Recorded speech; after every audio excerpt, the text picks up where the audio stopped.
মেরে কেটে ১৫০ মধ্যবিত্ত পরিবারের বাস এই ছোট্ট জনপদ গলদপুরে। এই গলদপুরেই থাকে আমাদের এই কাহিনীর নায়ক শ্রীমান গুলটে চরণ গুহ, ওরফে গুলটে মামা। গুলগাপ্পা আড্ডা মেরে জীবনটা কাটিয়ে দিতে পারাটাই গুলটে মামার একমাত্র লক্ষ্য।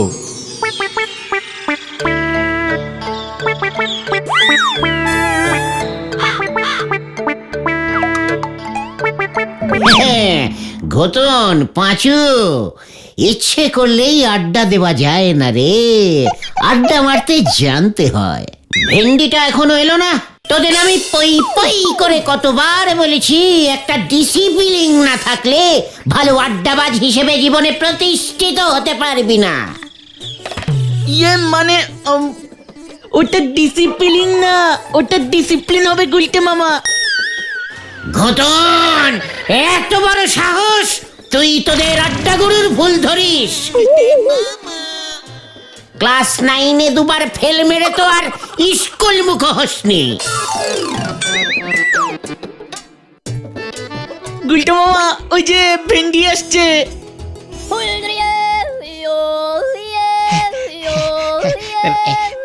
সরি সরি গুলটে মামা, একটু দেরি হয়ে গেল আর কি। পাক্কা 6.5 মিনিট লেট করেছিস থেকে আসতে, বলছিস কিনা একটু দেরি হয়ে গেল। তুমি কি বলতে চাইছো একটু খোলসা করে বলবে গুলটে মামা? এই গলদপুরের উত্তর দিকটা কোন দিকটায় পড়বে রে? উত্তর দিক? ইয়ে মানে সূর্য তো নদীর ওপারেই ওঠে, আর উল্টো দিকেই আমাদের স্কুলটা ছিল। স্কুল তো এখনো আছে, তোরা শুধু নেই। ইয়ে মানে স্কুল পশ্চিমে। বুঝাচ্ছি, স্কুলের খেলার মাঠটা হলো উত্তর দিকে।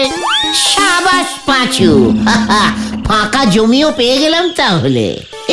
অপূর্ব, তুমি কি বলতে চাইছো একটু খোলসা করে বলবে গুলটে মামা? করবো মানে? দেখ না কি করি। অত বড় মাঠটা শুধু শুধু স্কুলের বকাটে ছাত্রগুলোর জন্য ফেলে রেখেছে, ওটা এবার একটা বিশাল বড় কাজে লাগাতে হবে। তৈরি হ তোরা, কোমর বেঁধে তৈরি হ। তোদের লিডার গুলটে মামা ডাক ছেড়েছে। তুমি যতই ডাক ছাড়ো, তোমার ডাক হেড স্যার শুনলে তো। গুলটে মামা, স্কুলের মাঠে কিছু করতে হলে কিন্তু হেড স্যারের পারমিশন লাগবে গুলটে মামা। হেড স্যার মানে তো নটু বাবু, নটেশ্বর সরখেল। আমি যেবার আমার স্কুলের জীবন থেকে পদত্যাগ করে আড্ডা জীবনে প্রবেশ করলাম, সেই বছরই নটুবাবু গলদপুর হাই স্কুলে পদার্পণ করিয়াছিলেন। ওরে গলদপুরের বলদ ছেলের দল, তোরা কোনো চিন্তা করিস না। নটুবাবু আমাকে যথেষ্ট ইয়ে করে, আমাকে চেষ্টা করিলেও উনি ভুলিতে পারিবেন না। চল সকলে ওনার সঙ্গে মুখোমুখি সাক্ষাৎ করি।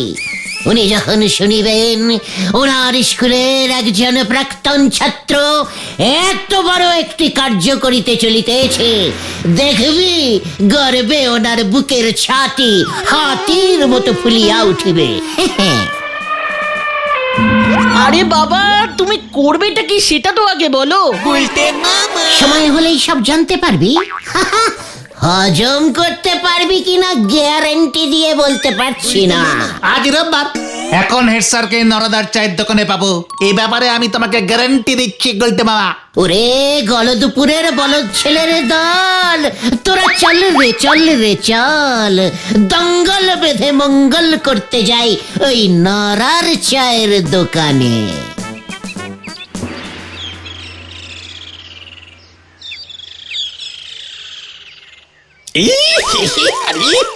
আরে বাপ রে বাপ, নোরা এটা কি? কেন স্যার, চা? তা চা কি চা পাতা দিয়েই করেছিস নাকি ঘাস পাতা দিয়ে? গে স্যার, দুবার ফুটিয়েছি তো। ছাগলের মূত্র হয়ে গেছে একেবারে। কি কাণ্ড কি কাণ্ড! ইস স্যার, ছাগলে আমাদের স্কুলের মাঠের ঘাসগুলো খেয়ে খেয়ে শেষ করে দিচ্ছে। স্কুল মাঠটা যে এভাবে ছাগলের আন্ডারে চলে যাবে এ আমি স্বপ্নেও ভাবতে পারিনি স্যার। এই যে আরো বড় ছাগল এসেছে। মানে হ্যাঁ স্যার, ঠিকই ধরেছেন, বড় বড় ছাগল। একবার ভালো করে দেখুন স্যার, গরুর মতো সাইজের এক একটা ছাগল। সারাদিন কাজকর্ম করে না, শুধু ঘাস খায়। ছাগলগুলোর কি সাহস! আপনি থাকতে আপনার স্কুলের মাঠে ছাগল, কি সাহস! আপনাকে না জানিয়ে ঘাস খায়। তাই বুঝি? বাসা, তা ছাগলের সাথে তোমার পার্থক্যটা কি?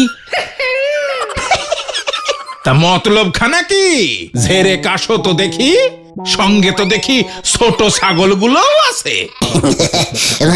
আপনার পায়ের ধুলো দিন স্যার, আশীর্বাদ করুন আপনার স্কুলের এই প্রাক্তন ছাত্র যেন সফল হতে পারে। এরেছে, তুমি সফল হলেই তো কেলেঙ্কারি। তা কি এমন মহাকার্য করতে চলেছো শুনি? স্যার, আমাদের এই গলদপুরে আমি আরো একটা হিমালয় পর্বত স্থাপন করব। কি? হিমালয়? এই গলদপুরে হিমালয় স্থাপন? উজবুক, মস্করা করার আর জায়গা পাও না। মস্করা নয় স্যার, হিমালয়ের মতো ঠান্ডা মস্তিষ্কে আমি কথাটা বলছি। ভারতবর্ষের উত্তরে থাকবে মূল হিমালয়, আর গলদপুরের উত্তরে আমাদের এই স্কুলের মাঠে এবার থেকে থাকবে মিনি হিমালয়। বাজারের বরফকালে প্রচুর বরফ নষ্ট হয় স্যার। আমি বরফ কল থেকে বরফের চাই নিয়ে এসে বরফের উপরে বরফ, তার উপরে বরফ, একটার উপর একটা বরফের চাই সেট করে হিমালয় পর্বত তৈরি করে ফেলবো স্যার।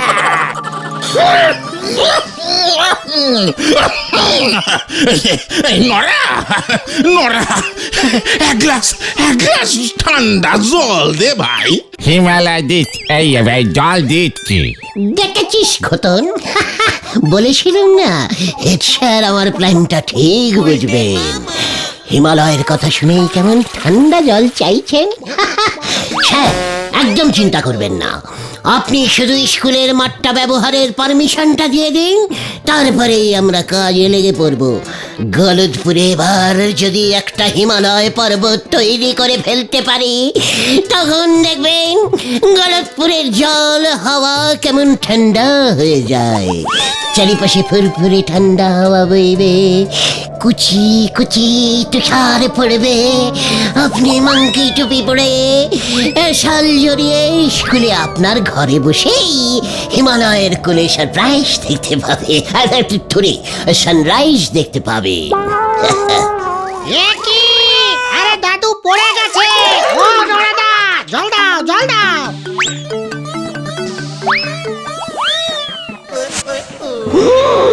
এরপরে আমাদের গলদপুরে জল কত সস্তা হয়ে যাবে, কলের আর প্রয়োজনই হবে না। কিভাবে গুলটে মামা?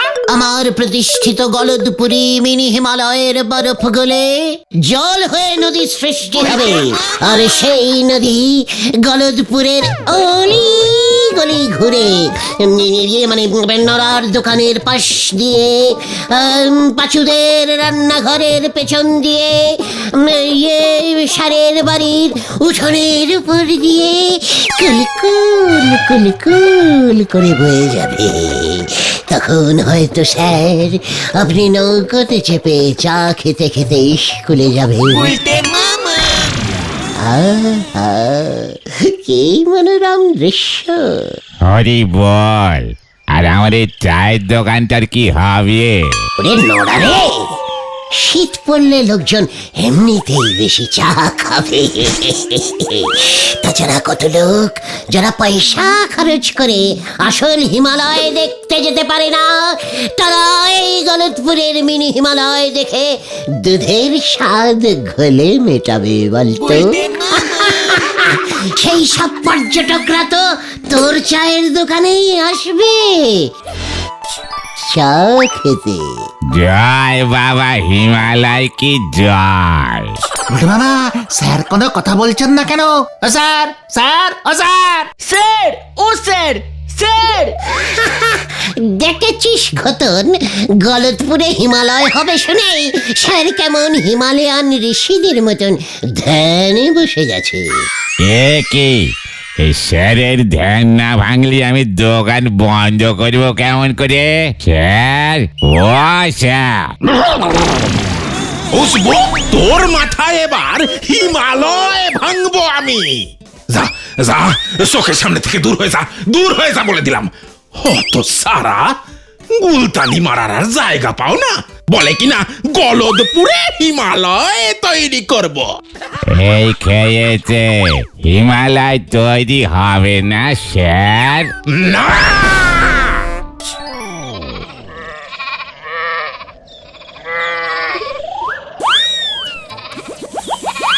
তাহলে এখন কি হবে?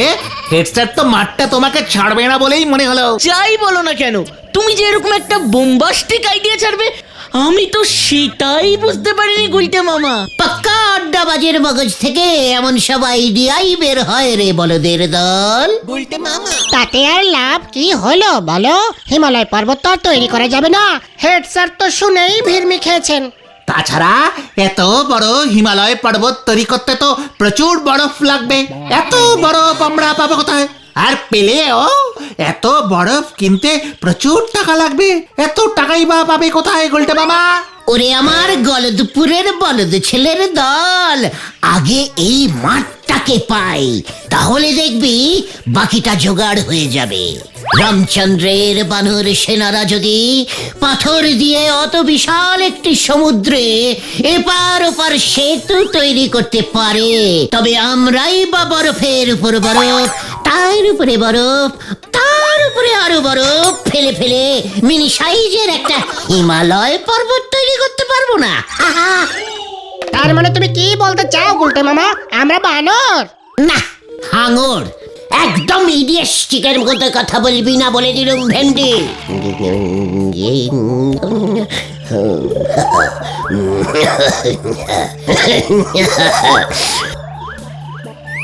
এই মাঠেই আমি স্থাপন করিব গলদপুরের মিনি হিমালয়, এই আমি প্রতিজ্ঞা করিলাম। আর স্যার? বড় বড় কাজে এমন ছোট ছোট বাধা অনেক আসবে রে পাঁচু। যাগে, তোরা এখন বাড়িতে যা। আজ রাতটা আমাকে ভালো করে ভাবতে দে। স্যারকে রাজি করানোর জন্য একটা জব্বর প্ল্যান বার করতেই হবে। হ্যাঁ হ্যাঁ, সেই ভালো। এখন তুমি বাড়িতে যাও, নয়তো পিসিমা আবার তোমাকে খুঁজতে বেরিয়ে পড়বে। আমরাও ঘরের ছেলে ঘরে ফিরে যাই। পিসিমা আজ লাউ চিংড়ি করবে বলেছিল। ভালো কথা মনে করেছিস পাঁচু, তোরা বাড়ি ফিরে যা। আগামীকাল সকাল ঠিক 9টায় গজাদার বাগানে গুপ্ত মিটিং কল করিলাম। সকলে ঠিক সময় মতো হাজির থাকবি, মনে থাকে যেন।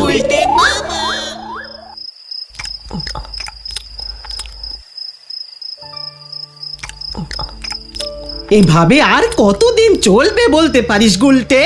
তোর পিসে মশাইয়ের জমানো টাকা তো সব শেষ হয়ে আসছে, এবার তো কিছু একটা কাজকর্ম কর। আর বেশি দিন এভাবে চলবে না পিসিমা। একবারে শুধু হিমালয়টা তৈরি করতে দাও, তারপর দেখবে তোমার দুঃখের দিন শেষ। সারা পৃথিবী থেকে কতগুলো যে সোনার মেডেল পুরস্কার পাবো তা তুমি গুনেও শেষ করতে পারবে না পিসি। কি, তুই হিমালয় পর্বত তৈরি করবি গুলটে? তোর বাপ মা যে কি জিনিস আমাকে দিয়ে গেছে তা যদি একবার ওরা দেখে যেত। তোর ঘাড়ে ভূত সত্যি সত্যি চেপেছে গুলটে। ওঝা ডেকে তোকে ঝাড়াতে হবে দেখছি এবার। কি কি কি কি কি কি বললে? ভূত? ইয়েস পিসিমা, ভূত ভূত এবার সত্যি সত্যি চাপবে।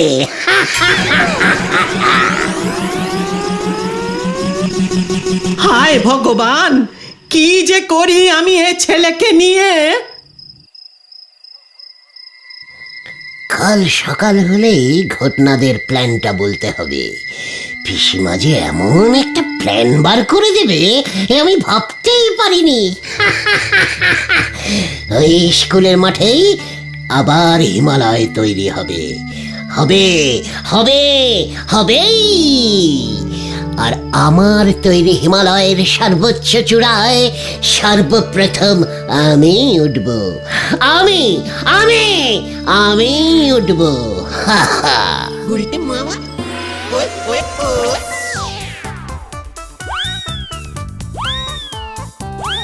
এই তো আর একটু গুলটে মামা, আর একটু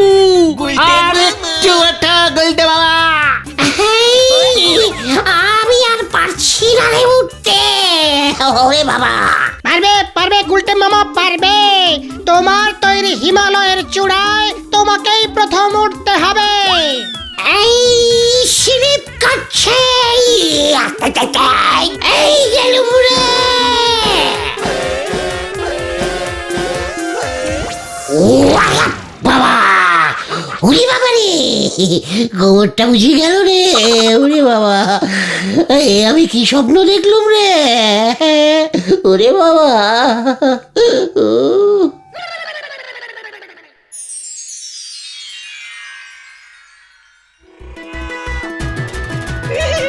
কি প্ল্যান বের করেছো গুরু? পায়ের ধুলো দাও তোমার গুলটে মামা, পকেটে নিয়ে ঘুরবো। এখনই এত উত্তেজনা ভালো নয় পাঁচু, বাকি কাজটা তো আমি করবো রে। মনে থাকে যেন রাত ঠিক 10টায়।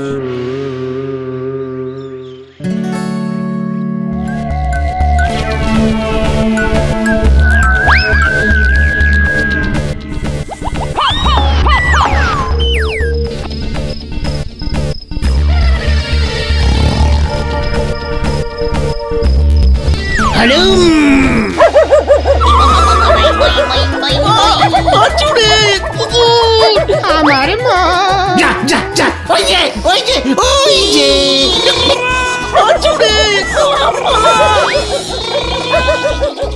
আরে বাপরে বাপরে বাপরে বাপরে বাপ, এই এত কুকুর ডাকে কেন এত রাতে? এ কি, এইটা কি? এই মরেছে, কেস তো পুরো ঘুরে আমার দিকেই আসছে। ওরে বাবা, আমি ভূত হলুম। ভূত? তা ভূত দেখে কুকুর বুঝি ঘেউ ঘেউ করে? চুরি করবার আর জায়গা পাও নাই। দাঁড়াও দেখাচ্ছি। কই গেল কই গেল কই গেল? এই তো, এই না, চা, হরিটা ভেঙে গেল। এ কি উজবুক গুলটে, তুই এত বড় সাহস তোর? আমি চোর না, আমি নিজে, আমি ওই হিমালয়। হ্যাঁ মনে পড়েছে, আমি হিমালয় ওঠার প্র্যাকটিস করছিলাম স্যার। মই নিয়ে চলে গেছে স্যার। মই মই তোর মাথায় এবার আমি দই ঢালবো, দাঁড়া। আই গেলুম রে, পুরিয়া বাপ রে বাপ।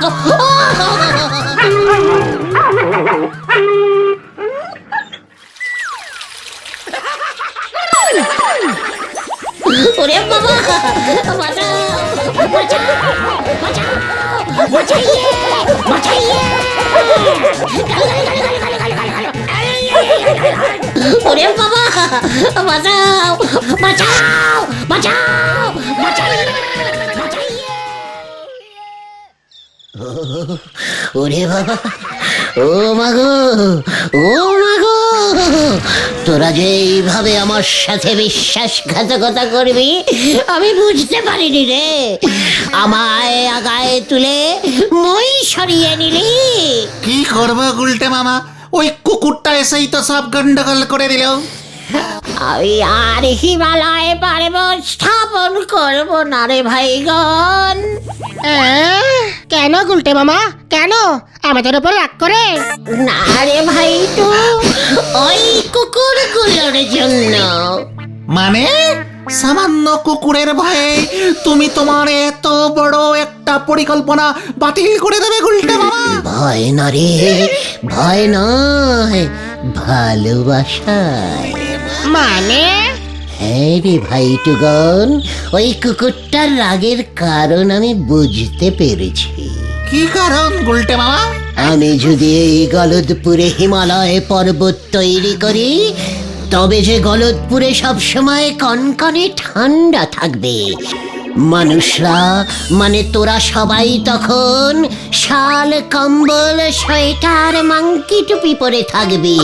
কিন্তু ওই কুকুরগুলো, ওই নিরীহ কুকুরগুলোর কি হবে তখন, সে কথা কখনো চিন্তা করেছিস? না তো। দরকার হলে এই কুকুরগুলোকেও সোয়েটার পরিয়ে দেব আমরা। ওইখানেই তো ওদের আপত্তি রে। বাবা গো, উফ, খুব ব্যথা। কাল রাতে ওরা তো আমাকে সকলে মিলে ঘিরে ধরে যখন ওদের এই দুঃখের কথাই বলছিল, তখন আমি ওদের বলেছিলুম যে বিনামূল্যে আমি ওদের সোয়েটার উপহার দেব। কিন্তু ওরা তো কেউ রাজি হলো না। কেন? পাছে সোয়েটার গায়ে চাপালে ওরা যদি ভেড়া হয়ে যায়, সেই ভয়ে। জয় আমাদের আড্ডা গুরুর জয়।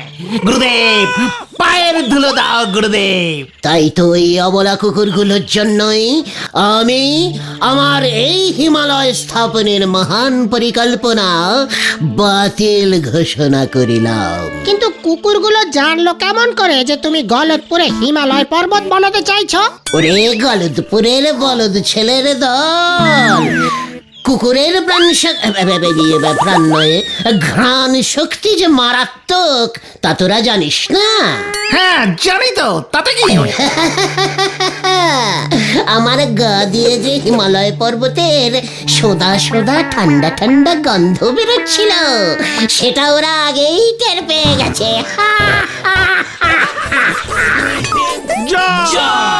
আড্ডা গুরু গুলটে মামার জয়। ওরে বাবা, ও বাবা, ও বাবা।